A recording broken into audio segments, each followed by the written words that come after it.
everybody, welcome back to Truth Way Youth League Ministries, the one-stop spot for all things with 18 United Church of God, founded by our founder, Hobart Armstrong.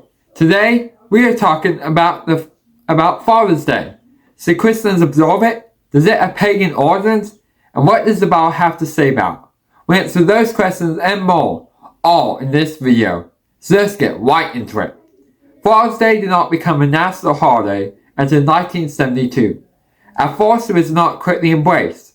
For America's history, you might think that a holiday recognizing men would be perfectly acceptable.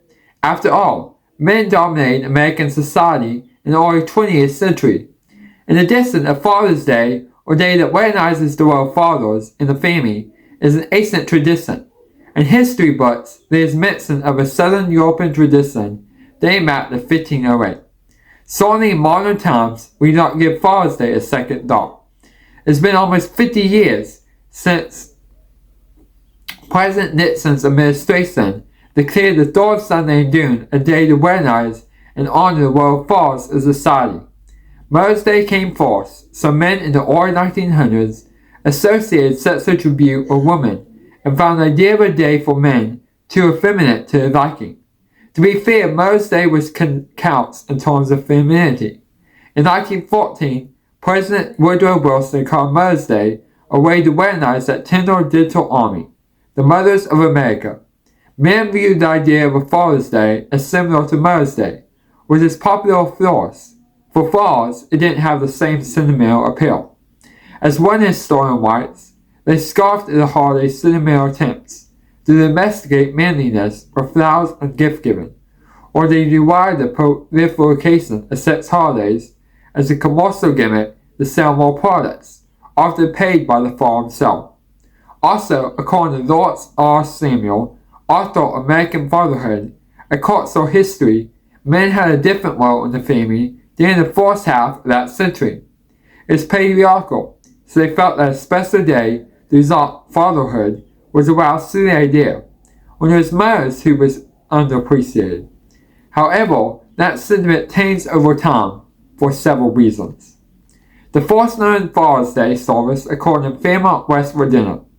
On July 5, 1908, after hundreds of men died in the worst mine accident in U.S. history, Grace Golden Clayton, the daughter of a dedicated minister, proposed a service to honor all fathers, especially those who had died. However, the observance did not become an annual event. It is not promoted. Very few people outside a local area knew about it. Meanwhile, across the entire country, another woman was inspired to honor fathers. In 1909, Sonora Smart Dodd of Spokane, Washington, was inspired by Anna Jarvis and the idea of Mother's Day. Her father, William Jackson Smart, a farmer and Civil War veteran, was also a single parent, who raised Sonora and her 5 brothers by himself, after his wife Ellen died giving birth to their youngest child. In 1898, while attending a Mother's Day church service in 1909, Sonora, then 27 years old, came up with the idea. Within a few months, Sonora had convinced the Spokane Minister Association and the YMCA to set aside a Sunday in June to celebrate fathers. She proposed June 5th, her father's birthday, but the ministers chose the third Sunday of June, so that they would have more time after Mother's Day to repeat their sermons. Thus, on June 19, 1910, the first Father's Day events commenced. Sonora delivered presents to handicapped fathers. Boys from the YMCA decorated their lampers with fresh-cut roses, and the city's ministers devoted their homilies to fatherhood. Something else I want to mention is that, as you can see, they dedicate a Sunday to Father's Day. A Sunday, which we know the Sabbath is on Saturday. This is again part of that thing where the modern society has taken the Sabbath. God says observe the 7th day to keep it holy. He does not say observe the 1st day of the week to keep it holy. He said observe the 7th day to keep it holy.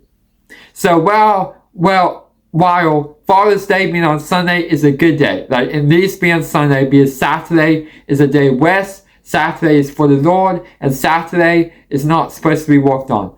But Sunday is okay.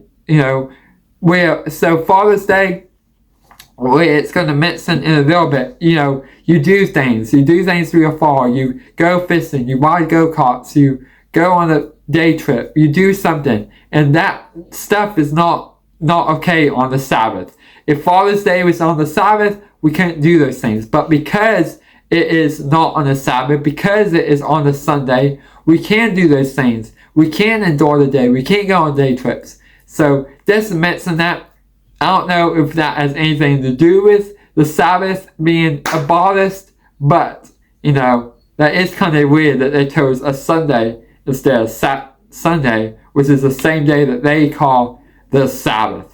But anyway, let's continue reading. The widely publicized events in Spokane struck a chord that reached all the way to Washington, D.C. and Sonora's celebration put the idea on the path to becoming a national holiday. However, the holiday did not catch on right away, perhaps due to the perceived perils on Mother's Day. The first bill was introduced in Congress in 1913, but in spite of encouragement from President Woodrow Wilson, it did not pass.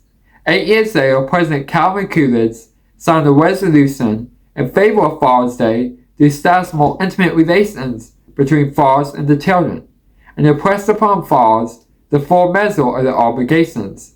In 1966, President Lyndon Johnson signed an executive order that the holiday be celebrated on the third Sunday in June. Under President Nixon in 1972, Congress passed an act officially making Father's Day a national holiday. Two economic events pushed Father's Day forward. The Great Depression, with so many people printing their pennies, the economy needed reasons for people to spend money. Father's Day was promoted by struggling stores as a case to get fathers some of the clothing, material goods they needed. It is a way to invite people to get down a necktie or pair of socks they probably not buy for themselves. World War II. Men were on the front lines. The desire to support American troops and the war effort provided no reason to support and show appreciation for dads. The idea of fatherhood changes as well. It is not usually a big family day, but it has become more of a day that celebrates what dads like to do, whether it's going fishing, flying, or go-karting, as I said. It focuses on the larger roles that dads play with the children. The change is partly due to the way society has evolved. There are no longer huge armies of workers torn away in industrial factories, while women spend hours hand-stitching and hand-washing the family's clothes. The modern world of father has changed so that mothers and fathers are partners, each taking core responsibility in family life. Fathers are now seen as significant influences on children. We know from many studies what happens when a father figure is lacking. In a sense today, Father's Day helps to demonstrate the importance and value of fatherhood, and the gifts beyond material goods the father shows on his children and family. So now that we know where Father's Day comes from, let's see what the Bible has to say about it. God's word is silent about any day being set aside specifically to honor fathers. The Bible does recognize a special place to honor for men, who were the leaders and examples at sea in certain scales. Leviticus 23, the chapter where God lists the 7 festivals of the Lord. Father's Day is not mentioned. It does say in Exodus 20 verse 7, I believe, honor your father and your mother. So the Bible does say to honor our parents, to honor those above us, but it does not say to make a whole day of it. To make a whole day. So, as we're going to talk about more, it's up to you to decide whether you want to celebrate Father's Day or not to celebrate Father's Day. Since it doesn't have pagan origins, it's one of those holidays like Thanksgiving, like Hanukkah, that you celebrate, you can celebrate, it's fine. But if you don't celebrate, that's fine too. It's your own personal opinion. But what I'm saying is it's not commanded by God. God did not say, you shall celebrate Father's Day. You shall celebrate Hanukkah. You shall celebrate Thanksgiving. God didn't say that. And so when we celebrate Father's Day, we're initially putting words in Jesus' mouth. We're saying, you know what? God says that it's okay to celebrate any holiday we want to, so let's celebrate it. But that's not what God says. God says you shall celebrate the 7 festivals of the Lord, which are the Sabbath, Pentecost, Passover, Festival of Unleavened Bread, Feast of Tabernacles, Feast of First Fruits, and the 8th day. Those are the festivals you shall celebrate. You shall not celebrate Christmas. You shall not celebrate Easter. You shall not celebrate Halloween. You shall not celebrate Thanksgiving. You shall not celebrate Hanukkah. You shall especially not celebrate St. Patrick's Day or Mother's Day. But you shall not celebrate Father's Day as well. So really, because my opinion is because the whole world celebrates it, we shouldn't be celebrating it. Romans 12:2 says, do not conform to the patterns of this world, but be transformed by the renewing of your mind. If the whole world celebrates it, and you are celebrating it, then you are initially conforming to the world. You are blending in with the world. You're not standing out. You're not, being a witness for Christ. And so, again, it's up to you to decide whether you celebrate Father's Day or not. You're not going to go to hell because you celebrate Father's Day. But just saying, conforming to the world is celebrating Father's Day. Let's continue reading. Jabal, who was the father of those who live in tents and raise livestock, is an example. And his brother Jubal, who is the father of all who play the harp and flute, is the example of honoring your father. It is 4:20-21. Also, when Abraham's name was changed to Abraham, God told him, I've made you a father of many nations. Genesis 17:5. Clearly indicating fatherhood is a place of honor in his eyes. Thus, even though the Bible does not mention a Father's Day, we clearly see that God does recognize the importance of fathers and even gave them special honor throughout history. Furthermore, we can follow the theme of fatherhood in the very person of God himself through countless scriptures. Matthew 5:45, 6:9-32, Romans 1:7, 15:6, and 1 Corinthians 8:6. In our many instances, the Spirit of Jesus Christ the Son honored his fall and honored the world of his fall. E.D. John 17:1 and John 17:5. The Apostle Paul taught that to honor one's earthly fall is not only a commandment, but a first commandment that when obeyed has a promise of things going well and living known for on the earth. Honor your father and mother, which is the first commandment with a promise. May it go well with you. You may enjoy long life on earth. Ephesians 6:2-3. In light of these verses and many others, it would seem to be perfectly God-honoring the celebrated day in which fathers, the God-given spiritual head of the family, could and should be honored. So should Christians celebrate Father's Day? So, it doesn't have pagan origins, and the Bible does have some evidence supporting it. It all just depends on what you choose. Ultimately, whether or not to celebrate a specific day or holiday is a matter of personal preference. We have the freedom to celebrate and the freedom to not celebrate, if so we choose.